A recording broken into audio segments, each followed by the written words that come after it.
तुलसी दल और फल। और ध्यान से सुन लीजिए, भगवान के पास कभी जाओ तो इन तीन चीजों की जरूरत होती है, फूल, तुलसी दल और फल। प्रसंग को बड़े भाव से सुनिएगा। भगवान को अच्छे पुष्प चढ़ाने चाहिए और तुलसी दल को तोड़ना वर्जित है, यानी मुख से कभी भी ब्राह्मण को तो कदाचित तोड़ना शब्द नहीं कहना चाहिए, लेकिन कलयुग के लोगों के मुख से निकलना जाता है। तुलसी दल उतारा जाता है। क्या किया जाता है? उतारा जाता है। तोड़ने का भाव उतारने में कहते हैं। अब प्रभु राम ने कहा ठीक है गुरुदेव।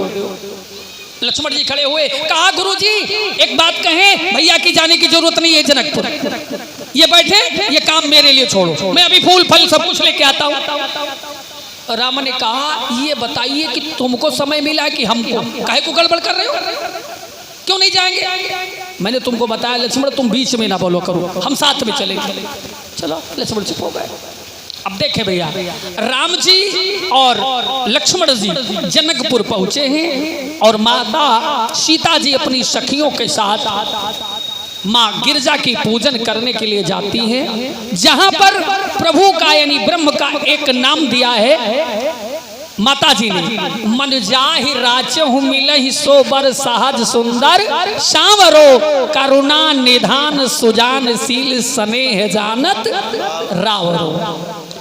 माँ गौरी की पूजा करने के लिए जाती हैं। किस प्रकार से? समय को ध्यान में रखते हुए आइए भाव से सभी लोग श्रवण करते हैं कि गिरजा पूजन को चली सुकुमार, कुमार से प्यारी धीरे चलो।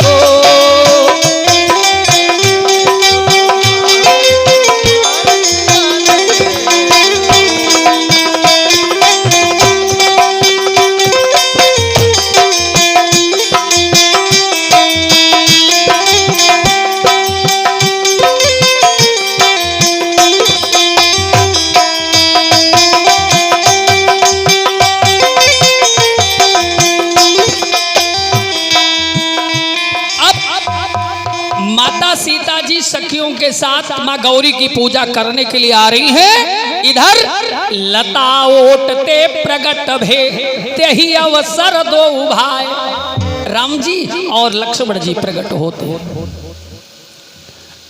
प्रभु इधर देख रहे हैं, उधर देख रहे हैं और माता सीता जी माँ गौरी की पूजा करने के लिए जा रही हैं, इधर उधर देख रही हैं। प्रभु राम ने लक्ष्मण से कहा, भैया लक्ष्मण कि लखड़ी लखो यही अही जनक किशोरी, लखड़ी लखो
अपने अनुज भ्राता से कहते हैं, उधर माँ लक्ष्मी के साथ चतुर सखी के रूप में भगवान भोलेनाथ। अब ब्रह्म अर्थात नारायण और लक्ष्मी का मिलन हो रहा है। सखियां देख रही हैं राम जी को और लखन लाल को। दृश्य पड़ा ब्रह्म अर्थात राम जी का माता किशोरी सीता जी पर, और मैया सीता की दृष्टि पड़ी राम जी पर। देखिए समय का अभाव है, नहीं तो 3 घंटे का समय होना चाहिए केवल फुलवारी की कथा में, लेकिन फिर भी भाव को लेते हुए देखिए राम जी सीता जी को देख रहे हैं और मैया सीता जी प्रभु राम को देख रही है। किस प्रकार से कि देख कर राम जी को जनक नंदनी, जय हो। देख कर राम जी को जनक नंदनी, बाग में बस खड़ी की खड़ी रह गई। देख कर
सच्चिदानंद भगवान की जय। लक्ष्मण ने कहा गुरुजी एक बात, भैया जी एक बात बताएं, ये जनकपुर में देखा देखी भी होती रहेगी कि गुरुजी ने किसी काम के लिए भेजा है? काहे को गड़बड़ कर रहे हो? क्यों दाया अंग फड़कता है, कुछ नहीं समझ में आता है छुपा हुआ जो भी सरस उसका विधान भी ज्ञाता है।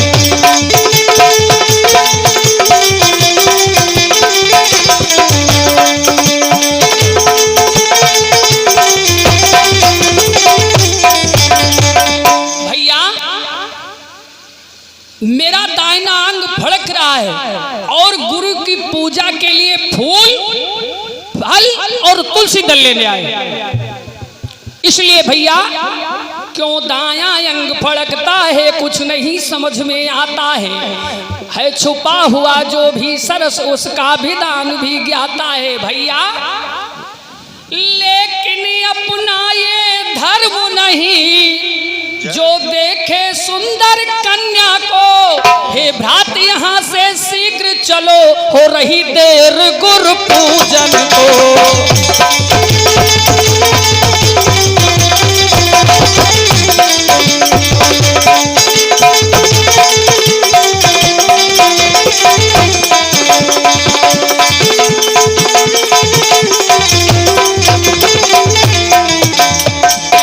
चलहु भ्रात नहीं गुरु ऋषियाई, और लेन प्रसून दो जन आई। भैया हम तो फूल और तुलसी दल लेने आए, या देखा देखी के चक्कर में काहे को पड़ रहे? अरे चलो चलते। हाँ वो भूल गए थे लक्ष्मण, चलो। अब देखिए विधा क्या है, प्रभु राम के फूल ले लेके प्रभु राम ने दोना में फूल तोड़ा, पहले फूल उतारा और फूल के बाद में तुलसी दल उतारा, उसके बाद कहा चलो। लक्ष्मण ने कहा भैया एक बात बताओ, फूल ले लिया और तुलसी दल ले लिया, फल नहीं लिया, गड़बड़ क्यों कर रहे हो? फल भी लो, पूजा में फल भी तो लगता है। राम जी ने कहा लक्ष्मण चुप रहो, मैंने तुमको कितनी बार मना किया कि तुम बीच में ना बोला करो। भैया अगर आप कह दो तो मैं जाके तोड़ लेता हूँ। प्रभु राम ने कहा लक्ष्मण तुम शरारती मत बोलो, मैं जो कह रहा हूँ वही करो। अब देखें प्रभु राम उस दोने को लेकर के पहुंचे, गुरु को प्रणाम किया और दिया।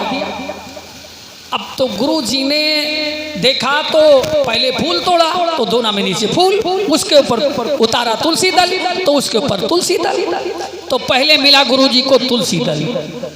ठीक है भाई। उसके बाद देखा तो फूल, अब फल है नहीं। विश्वामित्र ने कहा रामभद्र जी इस दोना में तो फूल है, तुलसी दल है, फल तो है नहीं। और तुम्हें मालूम है कि पूजा में फूल लगता है, तुलसी दल लगता है, फल लगता है, तो फल तो है नहीं। अच्छा, वो जनकपुर में बात ये रही होगी कि जो जनकपुर में बगीचा था जनक जी का, वो रखवाला जो रहा होगा तो वो फल नहीं तोड़ने दिया होगा। लक्ष्मण जी ने कहा नहीं भाई गुरुजी ये बात बिल्कुल गलत, कोई किसी ने मना नहीं किया, ये भैया ने तोड़ा ही नहीं तो हम क्या करें। मैंने कहा भी कि भैया फल तोड़ लो, लेकिन भैया ने तो तोड़ा नहीं। विश्वामित्र ने कहा ओ रामभद्र जी फल कच्चे रहे होंगे ना, भाई भगवान को कच्चे फल और सड़े गले नहीं चढ़ाना चाहिए, अच्छे अच्छे फल चढ़ाना चाहिए। तो फल कच्चे रहे होंगे रामभद्र जी, इसलिए आपने नहीं तोड़ा। लक्ष्मण ने कहा गुरुजी एकदम पके पके सुंदर फल थे, भैया ने नहीं तोड़ा। विश्वामित्र ने कहा अच्छा रामभद्र जी वो रखवाला अच्छे फल लगे रहे होंगे इसलिए नहीं तोड़ने दिया होगा। क्यों? प्रभु राम बोल ना पाए। लक्ष्मण ने कहा नहीं गुरुजी ऐसी बात नहीं थी। अरे जनकपुर के लोग तो भैया पे बलिहार गए, न्यौछावर हो रहे थे, तोड़ने की बात नहीं चाहते तो तोड़ के मिल जाता फल, भैया ने फल तो तोड़ा नहीं। अब इसमें हमारी क्या गलती है? अब प्रभु राम जी आंख दिखा रहे हैं लक्ष्मण को कि तुम बोलो बीच में। क्यों? रामभद्र जी फूल है, तुलसी दल है, लेकिन दोने में फल नहीं। क्यों? बड़ा अच्छा जवाब दिया है। कहा गुरुदेव आपका यज्ञ पूर्ण हुआ, आप मेरे यज्ञ को पूर्ण करने के लिए आए हैं। कौन सा यज्ञ है प्रभु का? धनुष यज्ञ। तो यज्ञ पूर्ण करने के लिए आए हैं तो गुरुदेव मैं फूल ला सकता हूँ, तुलसी दल ला सकता हूँ, लेकिन यज्ञ का फल तो गुरु के पास होता है, फल लाना आपका काम है, मेरा नहीं। बोली सच्चिदानंद भगवान। आज प्रभु ने पूजन संपन्न कर लिया गुरुदेव ने। उसके बाद आइए समय को ध्यान में रखते हुए सीधा पहुंचते हैं स्वयंवर में। सब मंचन ते मंचिया को सुंदर बिसद विशाल,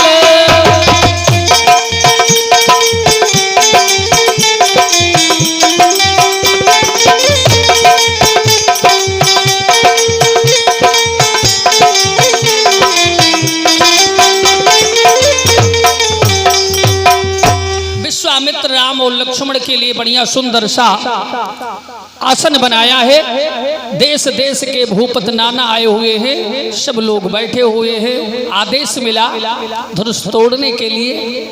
अब एक राजा तो आया ऐसा, वो नाना यानी बुढ़ापा, वह राजा नहीं आए थे, देश देश के भूपत नाना आए थे महाराज। एक तो वैसे आए भूपति नाना जी कि उनको 4-6 लोग तो पकड़ के बैठाए और तोड़ने आए थे धनुष। तो अब 2-4 लोग जब आदेश मिला कि जो कोई शिव जी के धनुष को तोड़ेगा उसी के साथ सीता का विवाह हो जाएगा। पत्रकार लोग बैठे थे, कहा जनक जी से प्रश्न कर दिया, कहा ये समझ में नहीं आया कि आप ये कैसे निर्णय ले लिए, बिना ही विचार पर ही हट से। देखिए इसमें विचार नहीं किया जनक जी ने। क्या? जो धनुष तोड़े उसी वही सीता जी को ले जाए, बिना ही विचार, बड़ा ही हटते ही, विचार नहीं है, सीता धनुष तोड़ने पर शर्त है। तो पत्रकारों ने कहा कि जो धनुष तोड़े सीता को ले जाए। जनक जी ने कहा धनुष तोड़े सीता जी को ले जाए, विवाह कर देंगे। तो पत्रकारों की दीर्घा थी। पत्रकारों ने कहा मैं ये देख रहा हूं कि किस देश का राजा धनुष तोड़ रहा है। ठीक है। अब एक राजा का तो 5-6 लोग इकट्ठे उठाने लगे, अब वो उठ ना पाए। तो जो देवताओं को मना करके वो राजा जी आए थे, देखे कि ये धनुष उठाने के लिए ये स्वयं नहीं उठ पा रहा, तो धनुष काहे तोड़ पाएगा। 5-6 लोगों ने उठाया, वो वहां तक पहुंचे लेकिन धनुष नहीं उठा पाए। प्रसंग पर ध्यान दीजिएगा, समय बहुत कम है। तो क्या किया, धनुष के पास तक गए लेकिन उठाना तो दूर रहा, हिला तक नहीं सके। दूसरे राजा जा रहे हैं तो एक दूसरे की कुशल और मंगल नहीं कर रहे हैं। जानते हो क्या कह रहे हैं? ए शिव जी के भी धनुष अगर तुम हमसे नहीं टूटे तो पड़ोसी से भी ना टूटना। बोलिए सच्चिदानंद भगवान जय। ये तो नहीं कह रहे चलिए शिव जी के धनुष मुझसे नहीं टूटे तो कोई बात नहीं है, मेरे पड़ोसी से टूट जाना ये मंगल है। अगले के लिए, लेकिन अमंगल करें ये शिव जी के विशाल धनुष, तुम अगर मुझसे नहीं तोड़े तो ये पड़ोसी आ रहा है, इससे तो कदाचित टूटो ना। बोलिए सच्चिदानंद भगवान की। देश देश के भूपति नाना जो भी आए थे धनुष उठाने से समर्थ हो गए, धनुष को उठाना तो दूर रहा, हिला तक नहीं सके महाराज। जब हिला तक नहीं सके तो क्या हुआ? ब्रह्म ज्ञानी बिना ही विचार बरई हटते ही, बिना ही विचार करना कथा प्रेमी, बिना ही विचार बरा ही हटते ही एक ब्रह्म ज्ञानी पिता के पास कोई विचार नहीं है और इतना बड़ा निर्णय ले लिया ब्रह्म ज्ञानी पिता की, बिना ही विचार बरा ही हटते ही धनुष पर सीधा स्वयंवर हो गया। अब देखें, जब राजा धनुष उठाने से समर्थ पाए गए तो सभा के बीच में जनक जी खड़े हो गए, कहने लगे कि हे दीप दीप के राजागण, हम किसे कहें बलशाली हैं, हमको तो ये विश्वास हुआ पृथ्वी वीरों से खाली है।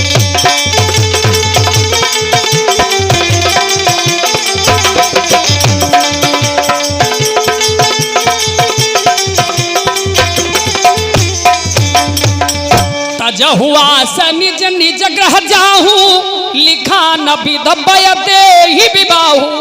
ए वसुंधरे, अभी तक तो मैं जानता था कि पृथ्वी पर वीर है, लेकिन आज मुझे ये मालूम हो गया पृथ्वी पर कोई वीर नहीं है। इसलिए आसरा छोड़ प्रस्थान करो, दुख हमें दिया है दाता ने, सीता सुकुमारी का विवाह बर लिखा नहीं विधाता ने।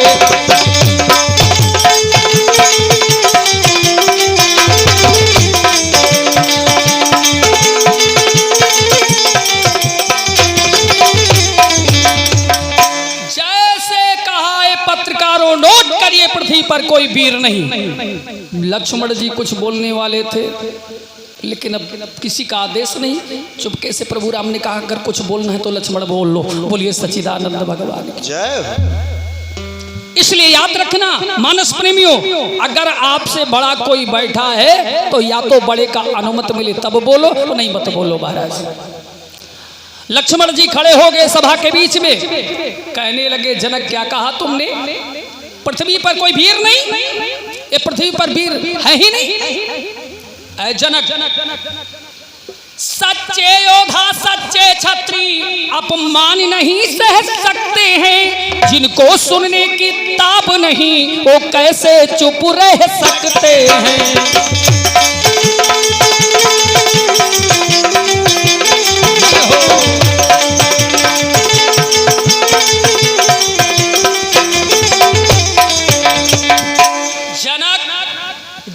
सभा में एक नहीं दो छत्री बैठे हो, ऐसे वचन कहना अनुचित है। अगर किसी भी पत्रकार की कलम चली तो याद रखना पत्रकारों में कलम तोड़ दूंगा।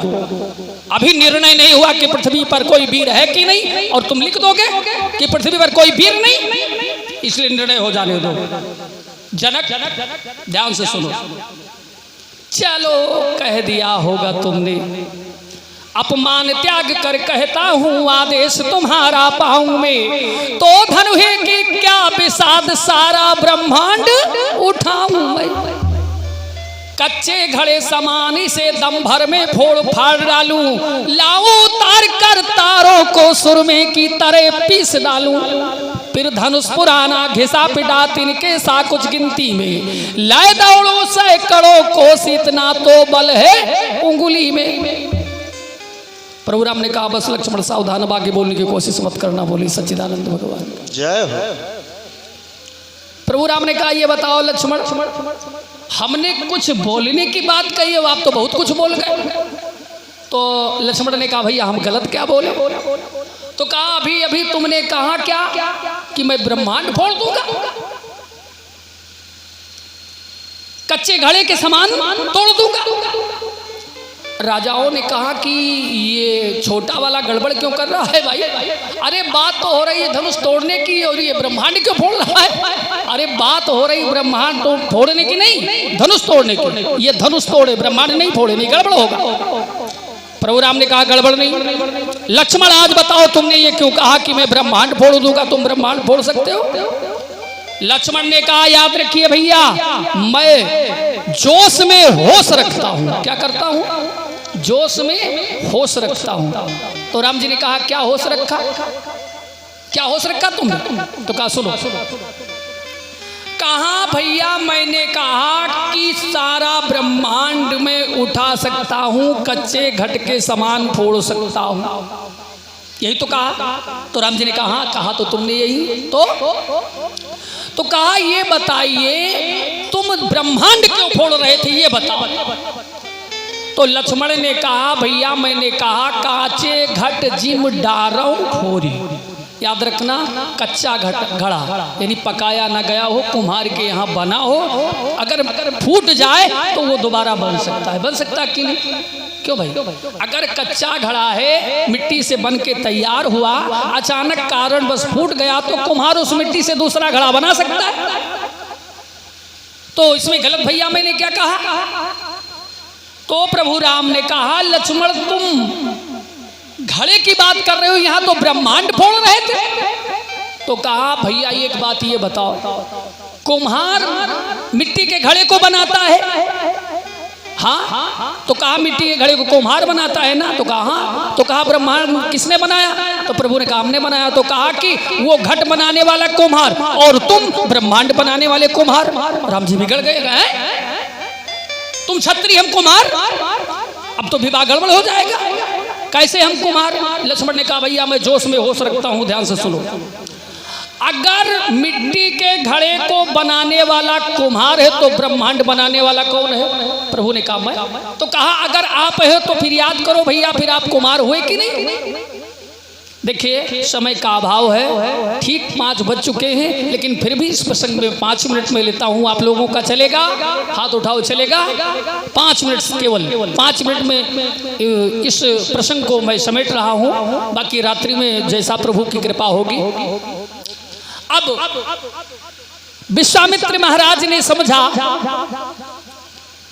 कि समय शुभ है, इसलिए विश्वामित्र कहने लगे उठहु राम भंजव शिव चापू और मेटव तात जनक परि तापू। ए राम उठो, कि ए राम उठो मत देर करो, अब तोड़ो धनुष महेश्वर का, शिव जी का धनुष उठाना है, हरने को शोक मिथिलेश्वर का।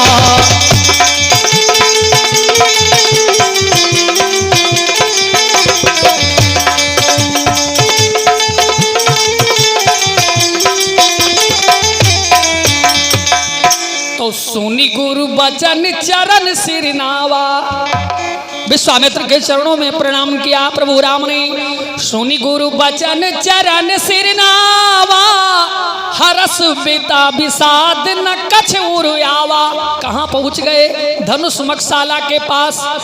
ध्यान से सुनना, इस शिव जी के धनुष को उठाने रावण और बाणासुर भी आया। उठाना तो दूर रहा, और जैसे शिव धनुष की ओर देखा, साक्षात लक्ष्मी नारायण के दर्शन करता है रावण। उसी समय संकल्प लेता है कि एक दिन जानकी का हरण करके रावण लंका ले जाएगा। याद रखना कथा प्रेमियों, एक बार की बात है, एक बार की बात है, रावण गया कैलाश। भगवान भोलेनाथ नहीं थे तो माता पार्वती से कहा भोलेनाथ कहाँ है? कहा वो तो नहीं है। तो कहा एक काम करें, भगवान भोलेनाथ जब आवे तो उनसे कहना कि वो सूर्य उदय के 1.5 घंटा पहले लंका आ जाया करे, अपनी पूजा ले जाए। अब बताओ, इतना बड़ा रावण भगवान भोलेनाथ से कह रहा है कि लंका आए रोज और अपनी पूजा ले जाए। भगवान नहीं है। कुछ दिन बाद रावण पहुंचा और कहा भोलेनाथ तुमको कैलाश पे नहीं रहने देंगे, लंका ले चलेंगे। भगवान ने कहा लेकिन एक शर्त है रावण, चलेंगे हम, लेकिन बीच में तुमने मुझे कर रख दिया तो मैं वहां से उठने वाला नहीं हूं। बोलो शंकर भगवान की जय हो। वहां से उठूंगा नहीं, ठीक है। अब कैलाश से रावण भगवान भोलेनाथ को लेके चला। अब भगवान भोलेनाथ ने स्मरण किया अपने ब्रह्म को, यानी राम जी को। एक व्रत ब्राह्मण के रूप में रावण के पीछे पीछे भगवान चलने लगे। अचानक रावण को लग गई लघु शंका। अब सोचा क्या करे, समस्या तो विचित्र है। इधर उधर देखा, भगवान भोलेनाथ ने कहा है कि अगर जहां रख दोगे वहां से हिलेंगे नहीं। पीछे देखा वयोवृद्ध ब्राह्मण को, अर्थात भगवान को। रावण ने कहा बाबा इधर आओ। बोले क्या? बोले शिव जी को ले लो, थोड़ी देर रोके रहो, मैं अभी आ रहा हूं। अब भगवान और कांपने लगे, मैं वृद्ध आदमी हूं, कैसे रोक पाऊंगा। रावण ने कहा सुनो बाबा, 2 मिनट का मामला है, इन्हें रोक लो, मैं भी आ रहा। भगवान भोलेनाथ को लिया और रावण लक्षंका करने के लिए चला गया। इधर भगवान ब्रह्म ने शिव जी को वहीं स्थापित कर दिया। कहां? बिहार में। जब भगवान भोलेनाथ को रख दिया, वही स्थान हुआ बैजनाथ गिरी। बोले बैजनाथ गिरी भगवान की। इस प्रसंग से क्या हुआ? रावण ने गुरु को हल्का कर दिया, लेकिन आज इस जनकपुर के इस प्रसंग में प्रभु राम ने गुरु का मान बढ़ाया। बाबा जी मानस में उठाई कलम और लिख दिया कि गुरहि प्रणाम मन ही मन की नायति राघव उठाए धनुलीना।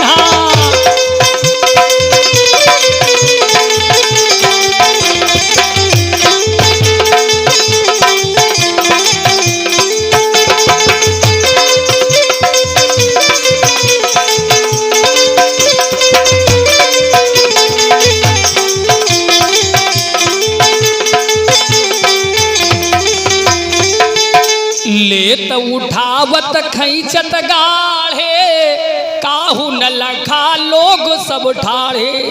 तेहि क्षण मध्य राम धन तोरा। बोलिए रामचंद्र भगवान की जय हो। राम जी ने धनुष को तोड़ दिया, और जब धनुष टूट गया तो आज वरमाल लेके लक्ष्मी जी अर्थात सीता जी आई। किस प्रकार से? किसिया डालो राम गले, जय माला हो सिया डालो राम गले।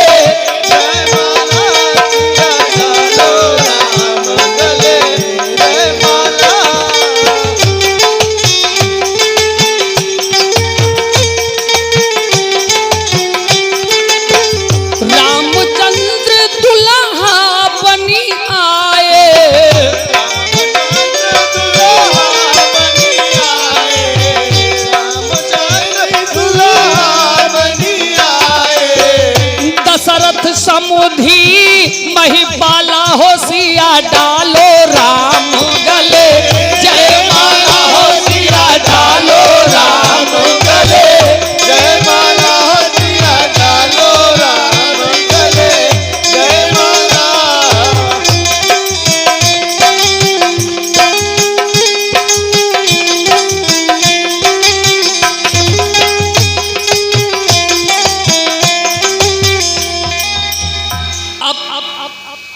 बरमान लिए मैया सीता जी खड़ी है, भगवान बड़े हैं और माता सीता जी 8 वर्ष की और प्रभु राम 16 वर्ष के। प्रसंग पर ध्यान दीजिएगा क्या हुआ। अब जयमाल पड़े तो कैसे पड़े, कैसे जयमाल पड़े? राम जी बड़े और लक्ष्मी अर्थात सीता जी छोटी। तो क्या हुआ? सहारा किसका लिया? हिसेश के अवतारी आज बन जाओ सहारा। लक्ष्मण से कहा कि कुछ करो लक्ष्मण, जिससे ये बरमाल में प्रभु को पहना सकूं। लक्ष्मण ने सोचा कि अगर मैं ऊपर पृथ्वी को उठाता हूं तो प्रभु भी उठेंगे, भैया भी उठेंगे, तो बरमाल तो पन नहीं पाएगा। तो कहा मौका कोई ऐसा लगाए कि बात बन जाए। तो क्या किया? लक्ष्मण ने प्रभु को प्रणाम कर लिया, और जैसे प्रभु को प्रणाम किया तो प्रभु झुके कि लाओ अपने छोटे भैया को उठाए। अब मौका देखा, माता सीता जी ने जयमाल डाल दी। बोलो सच्चिदानंद भगवान की जय। इधर जयमाल पड़ गई। फिर क्या हुआ कि तेहि अवसर सुन शिव धनु भंगा, तो आए रघुकुल कमल पतंगा। कौन आए? परशुराम जी।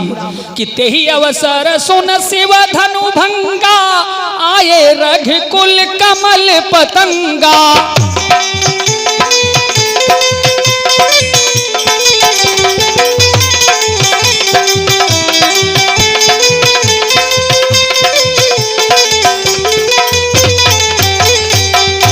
बोलिए सच्चिदानंद भगवान की जय हो। वाणी को यहीं पर विश्राम देता हूँ। दूर दराज से भी लोग आए हैं, वैसे 15 मिनट समय ले लिया।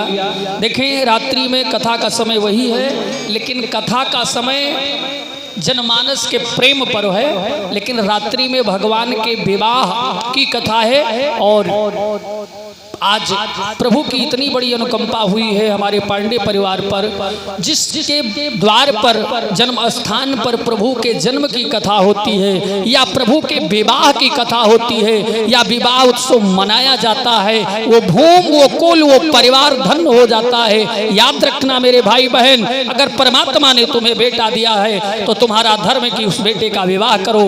अगर तुमको बेटी दिया है तो याद रखना तुम्हारा ये धर्म है, माता पिता की बेटी का विवाह करिए, बेटी के हाथ पीले कीजिए। लेकिन जरा विचारवान श्रोताओं, विचार करना, ऐसा समागम तभी आता है जब इनकी कृपा होती है, नारायण की कृपा होती है। तो यह अवसर हाथ से ना जाने दें। सभी लोग समय से कथा में आए और भावपूर्वक परशुराम लक्ष्मण संवाद को संक्षिप्त में श्रवण करके विवाह में अपना समय प्रदान करें, अपनी सामर्थ्य के अनुसार दान करें। और अगर नहीं सामर्थ्य तो ये मत समझे कि महाराज जी ने कह दिया तो मैं कथा में न जाऊं, कथा में जरूर आए, दान करें या न करें। बोलिए सच्चिदानंद भगवान। जय श्री राधे, जय श्री श्याम। आए हुए समस्त भक्तों का पांडे परिवार की ओर से हार्दिक अभिनंदन, वंदन।